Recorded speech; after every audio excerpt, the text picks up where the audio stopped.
So if you can have a guy that's in the audience that's yelling, I shot him, now shoot me, I shot him, now shoot me, and then that guy gets arrested for child charges, like what is going on here? But there was something else going on here. Epstein was not some sort of whiz kid hedge fund manager. Epstein was playing a part. Epstein was a LARPer. Epstein was cast for a specific role, and he played it really well. I don't believe this kid right now could possibly be the I don't necessarily think they know what's going on yet. There's a lot of weird going on with this. I know. None of these things make any sense to me. Like, you're telling me that this kid who's not military trained, this guy, first of all, how did he get to the roof? How come nobody was looking? How come nobody was like, there's a direct line of sight between where he's sitting and those roofs? You guys didn't check? You don't have a drone? Like, that's insane. So he's on the roof. He jumps from the roof. He jumps down 14 feet. Charlie Kirk's death was not random. It was seemingly set up, premeditated. At least according to Joe Rogan, it seems. What began as a tragic story has turned into one of the most confusing and suspicious events of the year. And he is only adding to the voices that are questioning everything, including the actions of Charlie's widow. Nothing is a coincidence. Hold on to that thought. Did you know that Charlie Kirk's father, Robert W. Kirk, was actually the architect for Trump Towers? Also, did you know that Erica Lane Kirk won Miss Arizona USA in 2012? Don't forget, Donald Trump ran Miss America from 1996 until 2015. Seeing the correlation here? Now, not saying age difference is a big thing, but did you know Erica was 5 years Charlie Sr.? But this is where coincidences aren't coincidences. People, this was so arranged. And there's so much more to Erica Kirk. Kind of like how she was all into basketball, didn't want to be all girly, never liked to dress up, even cut all her hair off and ended up being Miss USA. How does that happen? How do you go from sports to Miss USA? And then they meet at a Turning Point event in 2018, where she's interviewing for a job for Turning Point. It started when Rogan discussed the case during his podcast, saying the official story just didn't make sense. He pointed out strange details that had been ignored in mainstream coverage, like the photo of the alleged suspect, a 22-year-old man holding what looked like a scoped hunting rifle. Rogan said the weapon looked far too modern and clean for the situation described. I almost texted you when the Charlie Kirk thing happened because my antennas went up about. They showed the photo of that kid, or the guy that they have, the 22-year-old, whatever. And I was almost going to be like, dude, do you think he's got the capability to do that? Yeah, well, listen, there are people that look like that have the capability to do that. Pretty accurate. Nope, No? not hard. Not hard at all. Hard. Let me dispel that. Okay. Okay, 200 yards from a prone position with a dead-on rifle. So if you have a dead-on rifle, so you set this rifle, you set your 0 to 200 yards, right? You know how far you're going to shoot. It is not hard at all. He shot a lot? You don't have to shoot a lot. So I could do it tomorrow. If you're no, but you are experienced. If it's someone that's never shot, could they do it? 100%. Not Really? if they've never shot. They wouldn't know where to look. They'd have a hard time acquiring the like when you look through a scope, like when the reticle is weird. Like sometimes Takes a minute. You got to know the distance that you have to be from it to really line it up in your sights. But you could get a guy like my friend Andy Stumpf, who was a sniper in the SEALs. You could get him, and he could show you how to do it in an afternoon, and then you could hit steel at 200 yards every time you pull the trigger. One day you could learn that. Yeah. Wow. Yeah. Not that hard. Because it feels insane to me. I'm like, that seems tough. It seems tough. We still haven't figured out whether or not the gun that Trump had a sight on it. Because we weren't sure if it had a sight on it or if this guy was using iron sights. That was 140 yards. If you shot with iron sights, that's a lot harder. Because iron sights is you're lining up. So you have these two things in the back and there's one thing at the front of the barrel. And you got to line those up perfectly. And that's how you stay accurate. That is a lot harder to do. It's like old have those, right? Sure. Yeah. Pistols. Yeah, like pistols you buy a them. Glock, that's what it comes with. Right. But this kid had a rifle with a scope. Now, here's where it gets weird. The first images of this rifle with a scope, I swear to God, it looks like he has a composite stock on it. Like it looks like a modern 30-06 rifle. So a 30-06, so that's the rifle. 30-06 is like, that looks like a very modern looking stock. I mean, it might not be. It might be just a bad resolution. It might be wood. It's hard to tell. But if you showed me that and you said, hey, this is my cousin's rifle, is this any good? I'd be like, looks like a standard bolt-action rifle with like a sophisticated modern scope on it. Sure. Now, apparently, the narrative is that this is his grandfather's rifle from World War I and doesn't have a serial code. Okay. Interesting. Okay. Why? Wait. Then there was another man, an older one, who started yelling right after the claiming, "I did it," before reportedly taking off his pants. First of all, there was that one guy who was the decoy. All right, so you got this guy who's an older guy who starts yelling out. Didn't he take his pants down? He took his pants down. This guy was at 9/11. He was at the Boston bombings. All the hits. He called in a fake bomb at another place, and then he did this at this thing. Right after, so somehow or another, this guy has the state of mind that the moment someone gets shot, he yells out and says, I did it, and takes his pants down or something like that. I don't know exactly what he did. Then, ready for this? He gets arrested for child right away. Right after this happened? Oh, right away. He's in jail for child. Why is that? Well, now you can't interview him. Right. Right. And because when the internet people start going, how are you at all these different things? Like, what are the odds? Like, if someone ran it through one of the ChatGPT and Perplexity things, like, what are the odds that this guy would be at all those different events and be involved? Like, zero. This is the guy? Yeah. I just like that the pants down part is just insane to me. It's like, why is your dick out, dude? I did it. Listen, I'm not saying this guy isn't insane. He's clearly insane. Yeah. Or not. Or he's professionally insane. Right. For Rogan, these details didn't just seem odd. They looked like a very convenient series of events that allowed the perpetrators to cover their tracks. That's the other thing. They said that he took it apart and then put it back together again. Shut the f*** up. Do you know how much time it would take to do that if you were highly skilled? To disassemble a gun. To disassemble a rifle so that you can get it in a backpack. And by the way, not going to fit.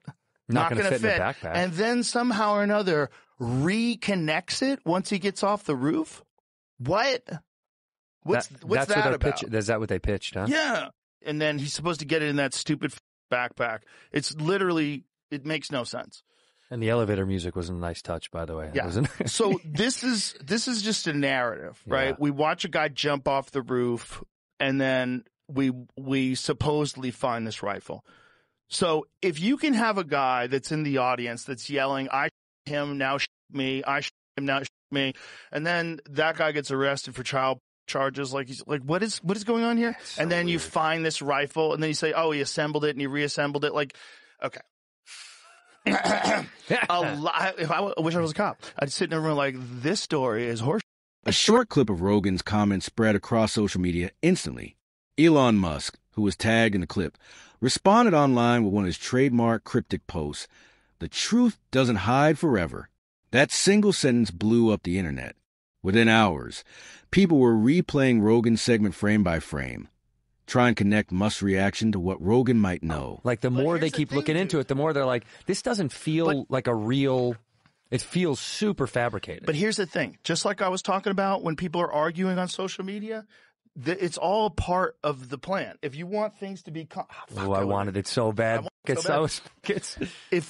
you want people to lose all faith that anyone is going to solve anything, you add a bunch of... If you're going to kill a guy, you add a bunch of other wacky that doesn't make any sense, and you spam it out there at the same time. You leave a gun that didn't do it out in the woods. You do a bunch of like that. You have an old man put his out and yell, I did it, I did it. Yeah, you get some kid who has a boyfriend who's a furry, and you talk to him on Discord. As the clip went viral, conspiracy theories exploded. Why were two of the biggest public figures, Rogan and Musk, suddenly talking about a case that seemed long closed? Was it coincidence, or were they sending a message? Then Musk made things even stranger. He liked several posts from commentator Candace Owens, who had previously accused the media of covering up details about Charlie Kirk's death. Suddenly, hashtags about Charlie's widow started trending, and online forums filled up with speculation. The internet decided Musk and Rogan must know something the rest of the world didn't. Even traditional media outlets began mentioning the story, pretending not to get attention while clearly feeding the fire. Once Rogan's full podcast episode was released, the picture became clearer and darker. Rogan wasn't just questioning small inconsistencies. He openly said that too much doesn't add up. He listed several red flags: the weapon, the odd timeline, the suspect behavior, and the lack of clear information from investigators. He even joked that if the story were a movie, no one would believe it. Sickening is definitely the right adjective, I think, to describe how a lot of us are feeling. And all I know how to do is to gather information, to research, and to investigate. And nothing is making sense. Now, it could not be making sense because we've not arrived at the conclusion. The FBI, I will say, has recently come out and said they're looking for another person. Good, because what we have so far obviously cannot be it. I feel, I was insisting that everybody read that book, Chaos, about the Charles Manson murders. And what we learn from that book is that if the government does want to hide something, what they do is they give you so much information that you can't you don't even know what's real. So many different possible ways that things could have gone down, so many different manners, so many people speaking, so many publications publishing. And it's just meant to be chaotic, to drive you crazy and to just go, okay, I'm just going to accept whenever the authority says something and not prod any further. We can't allow that to happen here. I won't allow that to happen here because this something terrible has traumatized the world, okay? And I feel as though when it comes to this, the media, the government, the talking heads, everyone is confusing us about what actually took place with Charlie Kirk, this event, how it got set up. I even would like to know who picked the venue, okay? Then Owens went live again during her stream. She claimed that Charlie had begun to talk about things that made the U.S. government and its allies very uncomfortable, and that his questions and demands pose a threat to them. You can examine Charlie in his own words. He was starting to talk about topics that you're not really allowed to talk about when you take money and big checks are being written. And that pressure was increasing every single day. In fact, he was telling the truth even about Jeffrey Epstein. Take a listen. Epstein, with his little friend Ghislaine and Ghislaine's father, Robert Maxwell, who was obviously a spy of the Israeli intelligence agencies, that there was something else going on here. Epstein was not some sort of whiz kid hedge fund manager. Epstein was playing a part. Epstein was a LARPer. Epstein was cast for a specific role, and he played it really well. The sweatpants and the Harvard jacket, the kind of disheveled hair, looking as if he was so smart and above the clouds that he was doing advanced mathematic equations on the back of napkins. But if you actually go into some of the videos of people that met with Epstein at the time, they said he was awfully unimpressive when it came to finance and markets and economics. And it's nothing new that if you're in the intel agencies, you want to try and get as much blackmail on powerful people as possible. Easy. Not hard. And this is no longer just speculation. First of all, the evidence that shows that Epstein was a creation of either Mossad, Israeli intelligence, American intelligence, Saudi intelligence, or maybe he was just maybe he was just the guy that countries would go to and park a couple $100 million and say, hey, can you get one of the members of the royal family with a 13-year-old so we can get them to do what we want to do? Members of Congress are actively being blackmailed. The Epstein playbook is being used on a daily basis. Owens said the note hinted that someone close to him wasn't being honest, and she even showed the world screenshots of him talking about how he had Jewish donors pulling out of funding him just days before his life was taken. So Charlie writes in this group chat, just lost another huge Jewish donor, $2 million a year because we won't cancel Tucker.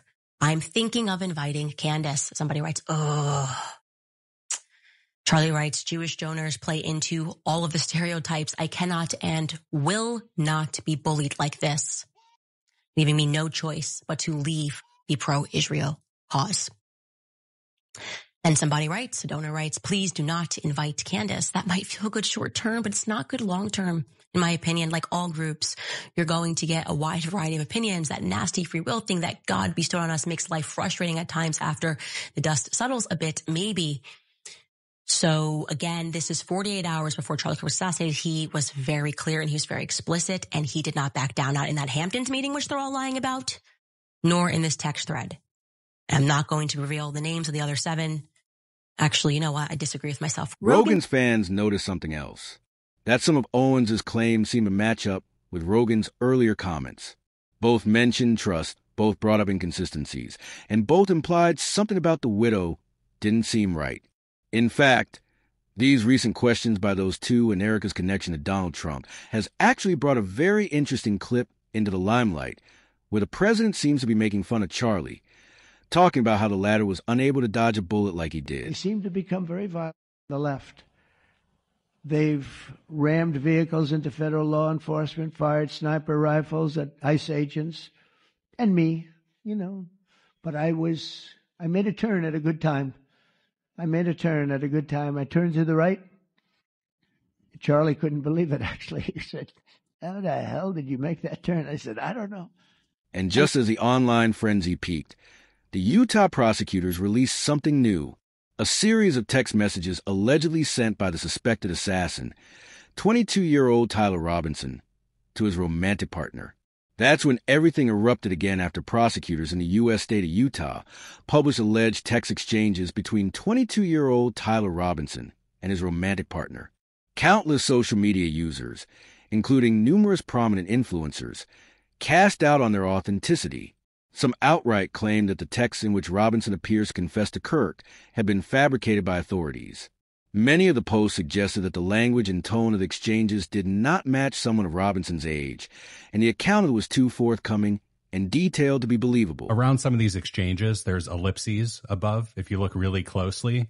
Yeah. And it looks like they're cherry-picking certain exchanges. So that My Dad is Super MAGA just comes out of nowhere because they picked it from a totally different part of the conversation. Yeah, these messages are clearly doctored, is what I would say. They're doctored. Now, they could decide why they're doing that. Tyler's being forthcoming. We're protecting him in some capacity. I find that to be unacceptable. Okay? Unacceptable. I want every single text message. I want timestamps. It is conspicuous that you are not telling us when this was sent, because it sounds like it's when the campus is on lockdown and he's got to go back and he's got to clean up. And then all of a sudden we're in the next day when his dad is getting clued in after the picture's been released. They're not telling us that. Okay.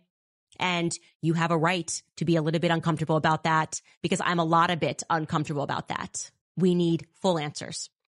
Further to that point, I have found this strange from the beginning that for whatever reason, we're not hearing too much about this Lance guy, other than like he's been extremely cooperative.